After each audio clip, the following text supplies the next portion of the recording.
रविंद्र जी, ये जो बैटल है हरियाणा का, रविंद्र सिंह शेरा, ठीक है सिद्धार्थ, ये जो बैटल है रविंद्र जी हरियाणा का, ये आज की तारीख में इंडिया अलायंस टूटने के बाद, आम आदमी पार्टी के खड़े हो जाने के बाद, ये कांग्रेस के लिए मुश्किल हो गया क्या? ये बीजेपी के लिए थोड़ी आसानी पैदा करता है क्या जमीन पर?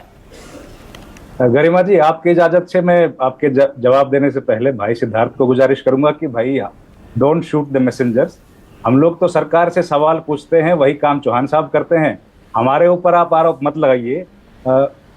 मसला तो ये है साहब कि 6 महीने से हरियाणा विधानसभा का सत्र आहूत नहीं किया गया।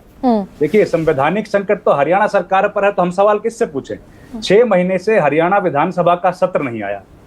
भारत का संविधान कहता है आर्टिकल 174 के तहत अगर 6 महीने में संविधान का सत्र ना आए, वो सरकार असंवैधानिक है। अब सरकार असंवैधानिक काम कर रही है तो उसमें हम क्या करें? इसमें 2 ही रास्ते हैं, या तो विधानसभा को भंग किया जाए कैबिनेट बुला के, या फिर और उसके बाद राष्ट्रपति शासन लागू हो, या फिर असंवैधानिक जो काम करके सरकार चलती रहे। और 14 तारीख को प्रधानमंत्री जब आएंगे तब देखा जाएगा कि राष्ट्रपति शासन वाले प्रदेश में आएंगे या असंवैधानिक सरकार के मुखिया उनका स्वागत करेंगे। तो इसमें ये सवाल हम ना पूछे तो हम क्या पूछें? बिल्कुल ठीक है रविंद्र, लेकिन टू बी मोर प्रिसाइज, ये जो आम आदमी पार्टी ने कहा कि भाई 90 की 90 पर हम चुनाव लड़ेंगे, पिछली बार 47 लड़े थे, 0 हासिल हुआ था, वोट शेयर आम आदमी पार्टी का है नहीं, तो ये बहुत सिंप्लीफिकेशन में हम कह दे रहे हैं क्या कि ये कांग्रेस के लिए थ्रेट है कांग्रेस के लिए थ्रेट, या फिर जमीन पर आम आदमी पार्टी अभी नहीं है?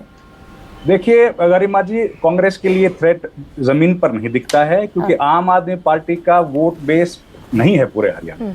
इनको जरूर इस बात का एहसास है कि कुरुक्षेत्र में अच्छे खासे वोट मिले, लेकिन उसके पहले इन्होंने एक विधानसभा का उपचुनाव लड़ा था आदमपुर में। वहां पर इनके जो कैंडिडेट थे उनको 10,000 वोट भी नहीं प्राप्त हुए थे, बहुत कम वोट आए थे। तो आम आदमी पार्टी का शहरों में थोड़ा बेस तो है, लेकिन वो बेस जो है वो गैर जाट मतदाताओं में ज्यादा है। तो इससे बीजेपी को कुछ नुकसान जरूर हो सकता है, लेकिन कांग्रेस पार्टी को कोई नुकसान होगा उसकी संभावना बहुत कम है। और ये कांग्रेस और आम आदमी पार्टी की अगर फाइट है तो फ्रेंडली फाइट जैसी है, क्योंकि ये देखिए बाईपोलर इलेक्शन है। हम फिर कह रहे हैं बाईपोलर इशू बेस्ड इलेक्शन है। इस बार जो मतदाता है वो इधर उधर जाने की कोशिश नहीं कर रहा है, तीसरे विकल्प को सुरजेवाला के गढ़ में अगर सुरजेवाला के कैंडिडेट के सामने, कांग्रेस के कैंडिडेट के सामने आम आदमी पार्टी अपना उम्मीदवार खड़ा कर दे, या फिर हुड्डा कैंप में, हुड्डा के गढ़ में कहीं खड़ा कर दे, तो एंटी बीजेपी वोट तो स्प्लिट होगा ना? नहीं, उसमें एंटी बीजेपी वोट स्प्लिट तब होगा जब कुलदीप कुमार जी की पार्टी का कोई बेस होगा। अब वहां पर बेस तो नहीं है ना, क्योंकि आपने जो इलेक्शन लड़े हैं उन इलेक्शंस में कुछ ऐसा दिखा नहीं है अभी तक। कोई ऐसे मजबूत चेहरे आपके पार्टी में नहीं है। आज भी आपको इंपोर्ट करने पड़ रहे हैं। प्रोफेसर छतरपाल जो है वो कल आए हैं, कार्यकर्ता मजबूत कहीं दिख नहीं रहे।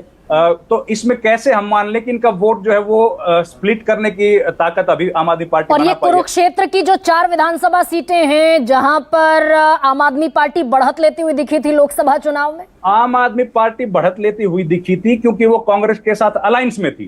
अगर कांग्रेस का अलायंस वहां पर गरिमा जी नहीं होता तो बीजेपी आम आदमी पार्टी के पास इतने वोट नहीं आते। क्योंकि देखिए, आम आदमी पार्टी के जो कैंडिडेट थे वो भी मूल रूप से वहां के रहने वाले नहीं हैं, वो भी बाहर के जिन के रहने वाले हैं। तो उनका वहां पर भी बेस नहीं है, कुरुक्षेत्र इलाके में भी बेस नहीं है। और कुछ बेनिफिट आम आदमी पार्टी और कांग्रेस के गठबंधन को कुरुक्षेत्र में मिला, क्योंकि वो जो इलाका है वो इलाका किसान आंदोलन की धुरी रहा, उसका एपिसेंटर रहा। तो उस वजह से उनको वोट जो है वहां पर ज्यादा मिला। लेकिन अगर आम आदमी पार्टी ये कहे कि ये उनका वोट है तो मुझे लगता है कहीं ना कहीं आकलन में त्रुटि है। सत्येंद्र चौहान